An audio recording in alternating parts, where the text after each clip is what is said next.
One thing I have learned when wandering the streets of Beijing is never to believe it when someone shrugs their shoulders and tells you there's nothing remotely like what you're looking for within a number of kilometers from where you're standing.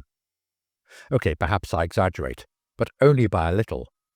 It doesn't seem to matter if I have got the correct name for the site worthy of a Laowai's attention, and have even gone to the lengths of printing out its name in Chinese. The vast majority of Beijingers are totally ignorant of what there is in the city right under their very noses. Thus it was this weekend when I was tramping for what felt like miles, searching for the Ancient Architecture Museum.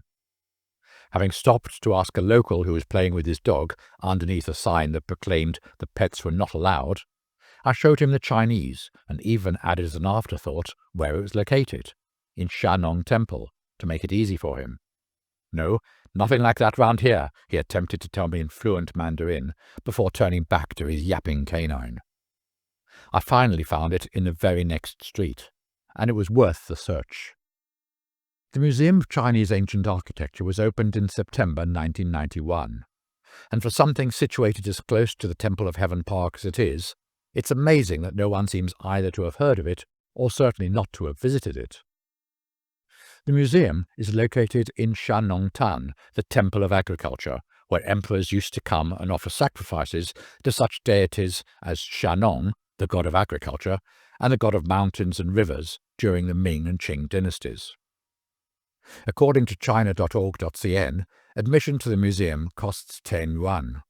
But as they haven't updated their page for the past 9 years, I wasn't surprised to see the entrance had gone up in the meantime to a whopping 15 kuai. From the bored look on the faces of the museum staff, that was also probably the last time they had a visitor through their doors. Certainly, I was welcomed out of all proportion to my measly 15 kuai's worth of entry fee. The Museum of Chinese Ancient Architecture, aka Beijing Ancient Architecture Museum, aka Museum of Ancient Chinese Architecture, collects, protects and researches the history, culture and methodology of ancient building techniques from primitive times to the end of the Qing dynasty in 1911. Its exhibits are divided into 2 parts: ancient architecture and exhibits of ancient architectural art. But it's much more than that. The inner temple, or Tsai Tsui Hall, was originally built in 1420 in the 18th year of the Ming Emperor Yongle's reign, when he moved the capital from Nanjing to Beijing, but most of the remaining buildings in the complex were built in 1522, during the first year of Emperor Jiajing's reign. It was renovated in 1754, during the reign of Emperor Qianlong. The entire complex is situated in a huge, quiet, park-like setting, which Yahoo Travel website deprecatingly describes as the complex itself, with its pleasant garden and collection of steels, is of more interest to tourists than its contents, thereby at one and the same time showing off its ignorance, together with its Philistine attitude. The first part is made up of the ancient complex of Shanongtan, also known as the Mountains and Rivers Shrine, which was the place where Ming and Qing emperors offered their sacrifices. According to Frona's Guide, the exhibition in the halls is striking in its extensive English explanations of everything from the construction of the complicated bracket sets, which support temple roofs, to the role of geomancy in Chinese architectural thinking. Which all goes to show that you can't trust a thing you read even in well-known guidebooks, though as a rider, Frona's warns that this information was accurate when it was published, but can change without notice. I wonder. I suspect what actually happened was that the writer never paid this place a visit, but wrote his description from the press handouts of the museum. Certainly, there are English-language introductory notices in each area, but after that, you're on your own. The detailed stuff is in Chinese only. Many of the websites offering useful advice tell you that the museum keeps a model of the old city of Beijing, which also happens to be the largest sand table model in China.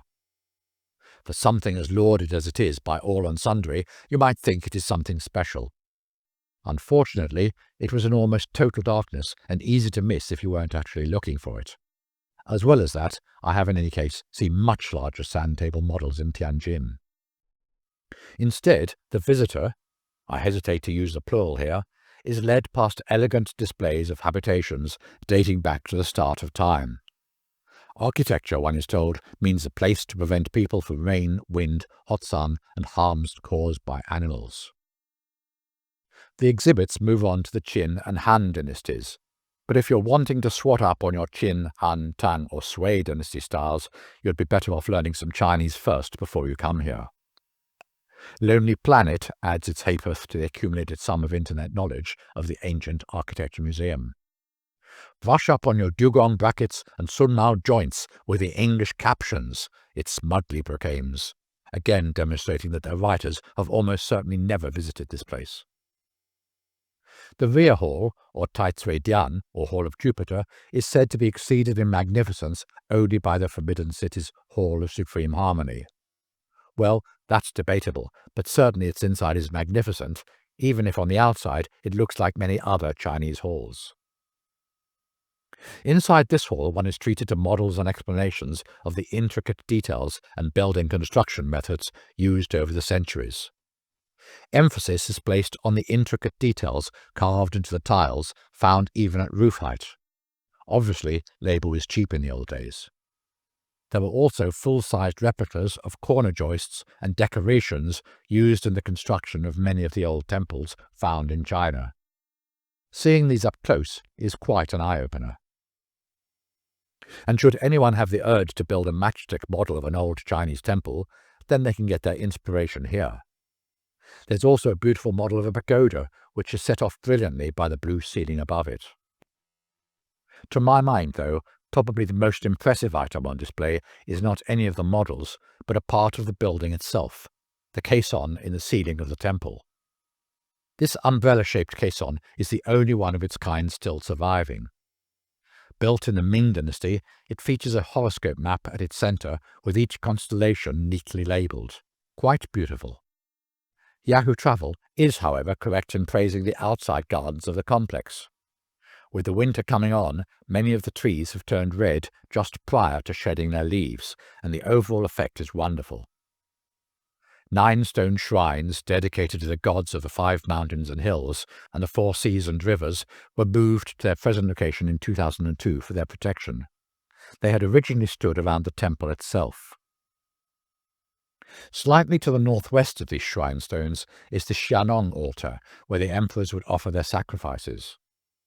It is 1.2 meters in height, 30 meters long, and 18 meters wide, and there used to be 3 gates on the northern side and 1 gate on each of its southern sides. After they had performed the necessary rituals, the emperors would play at being farmers by ploughing the first furrows in what is now the neighbouring basketball court.